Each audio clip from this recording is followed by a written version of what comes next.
манай аймгийн хувьд бол түрүүний танилцуулгадад дурдж ирсэн.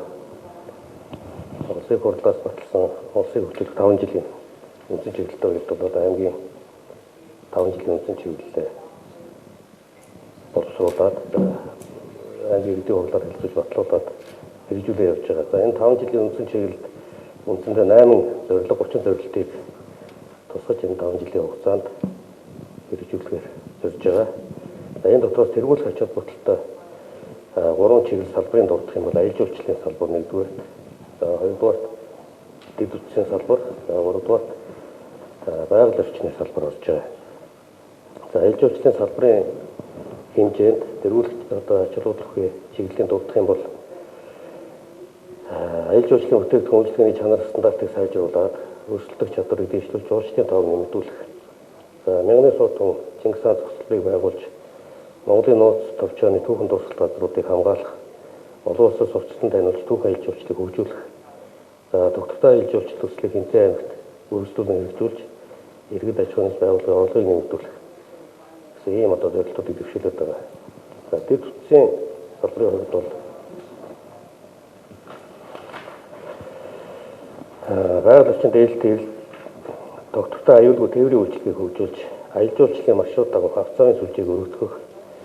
За орон нутгийн нисэх хуудлын хүчин чадлыг сайжруулж агаарын тээврийн үйлчлэгийг жигдрүүлэх. За энэ дээр бол одоо олон улсын нислэгүүдийг зохион байгуулахаар засгийн газрын түвшинд эргэлдэж байгаа ажлуудыг орон нутгад ажлаар өргүүлэх асуудал байна. За түүхэн аялал жуулчлалын бус нутгууд руу цахилгаан дамжуулах агаарын шугам дэд станцуудыг байгуулах.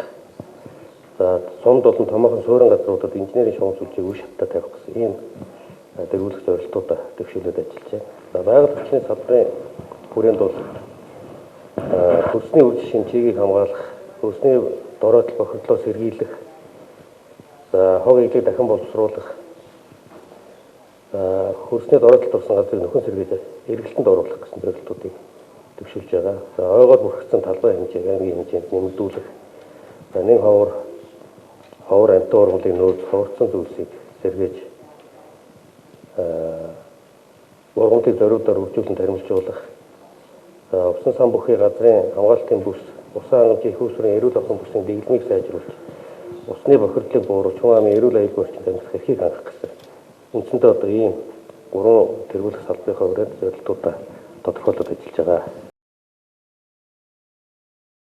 Тухайлбал 2004 оноос эхлэн 4.5 тэрбум төгрөгийн хөрөнгөөр аймгийн төрх эмнэлгийн байр, сумдад эрүүл мэндийн төвийн барилгуудыг барьж, нэн шаардлагатай тоног төхөөрөмжүүдээр хангаснаар эрүүл мэндийн салбарын хөгжлийн шатыг ахиулж, бусад орны эрүүл мэндийн салбартай мөр зэрэгцсэн хөгжих боломжийг бүрдүүлсэн юм а. Мөн 2002 оноос эхлэн 2 тэрбум орчим төгрөгийн санхүүжилтээр Өндөрхан хотын дулаан, цэвэр бохирын шугам сүлжээний шинжилтийн ажлыг эхлүүлж, уран зохнуудын хүчин чадлыг нэмэгдүүлсэн зэрэг дэд бүтцийн салбар томоохон өржөлтийг авч ирсэн юм а. Түүнчлэн Хэрлэн сумын иргэдийн өмнө хамгийн их тулгамдаад байсан цэвэрлэх байгууламжийн хөрөнгийн асуудлыг шийдвэрлэж, хоногт 3000 м3 бохир усыг цэвэрлэх хүчин чадалтай байгаль орчин дээлтэй орчин үеийн цэвэрлэх байгууламжийг барьж ашиглалтанд оруулаад байна. Тэгэхээр энэ одоо дэмжиж хэрэгжсэн төслүүдийн өргөөжийн талаар ярьлаа.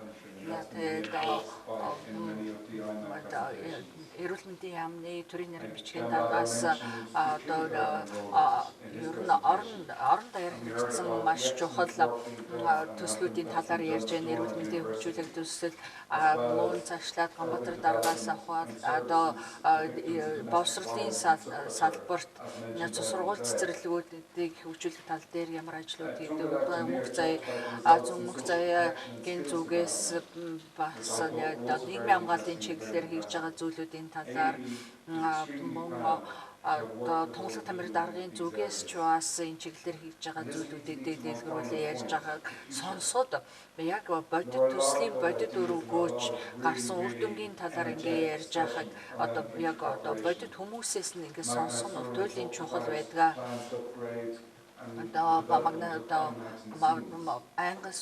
Аймаг сумыг цаашид хөгжүүлэх хэдийн төлөв ер нь энэ бодлого төлөвлөгөөний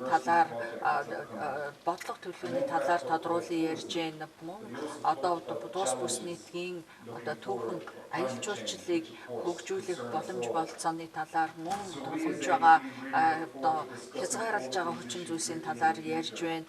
Тэгэхээр маш олон хүмүүс бол маш чухал зүйлүүдийг өнөөдөр өнөөдөр ярьж хэлцлээ гэж би харж байна. Гэхдээ ирээдүйд би бол Бат Эрдэнэ гишүүний айдлаар их өөдрөгөөр харж байгаа юм шүү. Эцэст нь би хэлхийг хүсэж байна.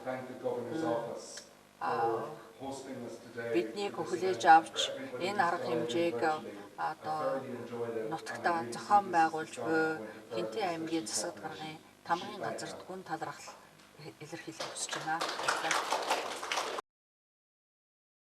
Тиймээс өнөөдрийн уулзалт хэлэлцүүлгээр 103 аймагт хэрэгжүүлсэн төсөл хөтөлбөрийн үр дүн санал дүгнэлт цаашид хамтран ажиллах чиглэлээ тодорхой болгох юм а. Манай аймгийн зүгээс аймгийн төвийн болон борон дөр бэрх зэрэг томоохон сум тосгодод хатуу хог хаягдлын менежментийг сайжруулах, Хэрлэн сумын 3 дугаар багийн гэр хорооллыг инженерийн шугам сүлжээнд холбох ажилд хамтран ажиллах хүсэлтэн илэрхийлээд байна.